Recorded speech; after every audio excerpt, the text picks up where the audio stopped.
안녕하세요. 꼬꼬미 파파 강 목사입니다. 오늘은 2월 12일 맥체인 성경 읽기 해설을 하겠습니다. 오늘 말씀의 주제는 드러나는 하나님의 섭리입니다. 창세기 45장은 꿈을 성취하시는 하나님입니다. 베냐민에 대한 형들의 진심 어린 호소를 듣던 요셉은 더 이상 견디지 못하고 자신이 요셉이라고 말합니다. 그리고 할 말을 잃은 형제들 앞에서 이 모든 일들은 야곱의 후손들을 구원하시려는 하나님의 섭리라고 말하죠.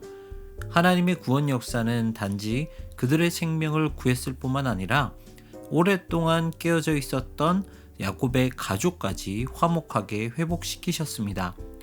형제들은 가나안으로 돌아가서 야곱에게 이 사실을 알렸고 야곱은 기적 같은 소식에 기뻐하며 애굽으로 들어갈 준비를 합니다. 욥기 11장은 죄를 처리하시는 하나님입니다. 여기서는 엘리바스 빌닷에 이어 소발이라는 사람이 참여합니다. 소발은 욥을 맹렬히 비난합니다. 그리고 욥을 말이 많은 사람으로 취급하죠. 소발의 문제는 욥을 향한 판단의 잣대를 자신에게 전혀 적용하지 않았다는 것입니다. 소발은 욥이 교만하고 무지하며 허망하고 지각이 없다고 말합니다. 하나님은 측량할 수 없는 지혜를 갖고 계신 분이시기 때문에 욥이 하나님에 관해 하는 말은 한낱 수다일 뿐이었던 것입니다. 하지만 소발 자신은 광대하신 하나님에 대해 충분히 알고 있다고 착각합니다.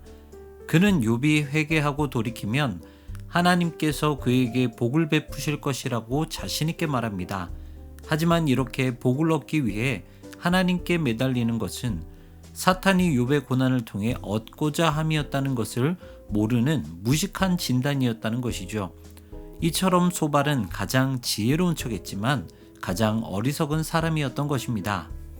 마가복음 15장은 하나님의 아들 예수님입니다.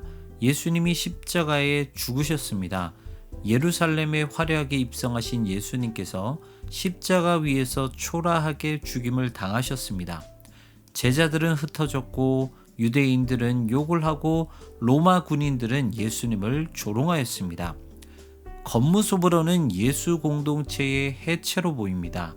하지만 요셉과 욥에게 일어났던 역전의 은혜처럼 예수님께도 이런 일이 일어났다는 것이죠.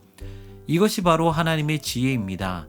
하나님은 당신의 능력으로 연약한 자들을 품으십니다. 그리고 약자들을 통해 강한 자들을 부끄럽게도 하십니다. 이것이 바로 십자가의 지혜였던 것입니다. 건축자의 버린 돌이 교회의 모퉁이 돌 되게 하셨다는 것이죠. 로마서 15장은 열방의 구원입니다. 바울은 그리스도께서도 자신을 기쁘게 하지 않으셨던 것처럼 자신이 아니라 이웃을 기쁘게 하라고 말합니다. 그리스도께서 우리를 받아 하나님께 영광을 돌리신 것처럼 우리도 서로를 받아 하나님께 영광을 돌려야 합니다. 바울은 자신의 사명이 이방인들에게 복음을 전하는 제사장 직분임을 분명하게 말하고 있습니다. 이것은 가장 교만하고 완고했던 유대교 신자 바울이 그리스도로 인해 가장 겸손하고 부드러운 기독교 신자가 되어서 이방인들에게 복음을 전파하는 모습으로 변화된 하나님의 섭리를 보여주고 있죠. 하나님의 섭리는 순적할 수도 있지만 역전이 될 수도 있습니다. 우리는 어떻게 하나님께서 역사하실지 모릅니다.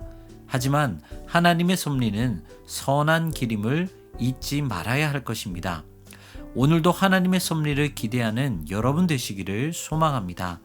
지금까지 꼬꼬미 파파 강 목사였습니다. 내일 다시 만나요.